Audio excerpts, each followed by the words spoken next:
500 கோடி ரூபாய்க்கு மேலே பட்ஜெட்டில் தயாரிக்கப்பட்ட ஜனநாயகன் படம் வந்து லீக் ஆகிடுச்சு. குறிப்பாக வந்து சென்சார் போர்டினுடைய காலதாமதமும் இதுக்கு ஒரு காரணமாக பார்க்கலாமா? ஏன்னா இப்போது அந்த படம் வந்து உரிய நேரத்தில் வெளியாக இருந்தால் இந்த மாதிரியான பிரச்சனைகள் சந்திச்சு இல்லை, அதுக்கு தயாரிப்பாளர்கள் தானே சரியான நடவடிக்கை எடுத்திருக்கணும். அவங்க வந்து நீதிமன்றம் போயிட்டாங்க, அவங்க மறுபரிசீலனைக்கு கொடுத்துருந்தா வந்திருக்கும். அதே நேரத்தில் இன்னொரு படம் வந்து அரசியல் சார்ந்த படம் மறுபரிசீலனை செய்து வெளி வந்துருச்சு இல்லையா? அதனால எல்லாமே குற்றம் சாட்டப்பட வேண்டியவர்கள் மத்திய அரசு இல்லை, தயாரிப்பாளர்கள் இன்னும் கொஞ்சம் எச்சரிக்கையாக நடந்திருக்கணும் அப்படின்றதான் எனது கருத்து. ஜனநாயகன் படம் வெளியே வர வேண்டும் என்று எல்லாரும் தான் விரும்பினாங்க, நாங்கள் எல்லாரும் கூட தான் விரும்பினோம்.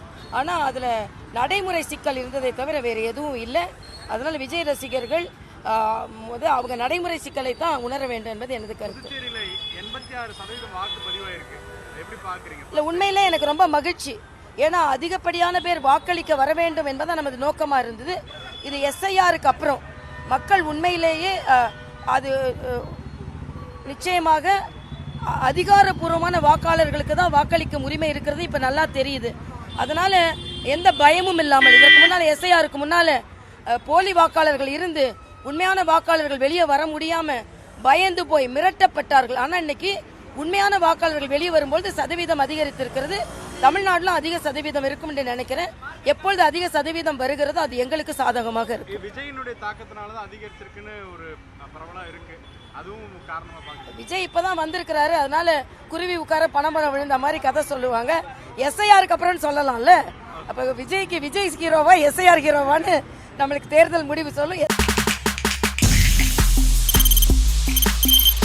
தவிர்க்க முடியாத தம்ப்நெயில்ஸ், கலக்கலான கண்டென்ட்ஸ், சினிமாவும் சீரியஸ் பிரச்சனைகளும், பல வருடங்கள் இடைவெளிக்கு பிறகு இந்த படத்துல ஒரு கலகலப்பும் கைகலப்பும். Me too, love you. Thank you so much. அவர்களை மாஸ் ஏத்துறதுல போயிட்டே தான் இருக்காரே தவிர பிரேக்கே இல்லாமல் பிரேக்கிங் நியூஸ் சொல்லும் தந்தி டிவி ஆப். இன்ஸ்டா தலைமுறை வரை இறங்கி அடிக்கும் தந்தி டிவியின் டிஜிட்டல் எக்ஸ்க்ளூசிவ். அது தண்ணிக்குள்ள போகும்போது ஹேங் ஆயிடுச்சு.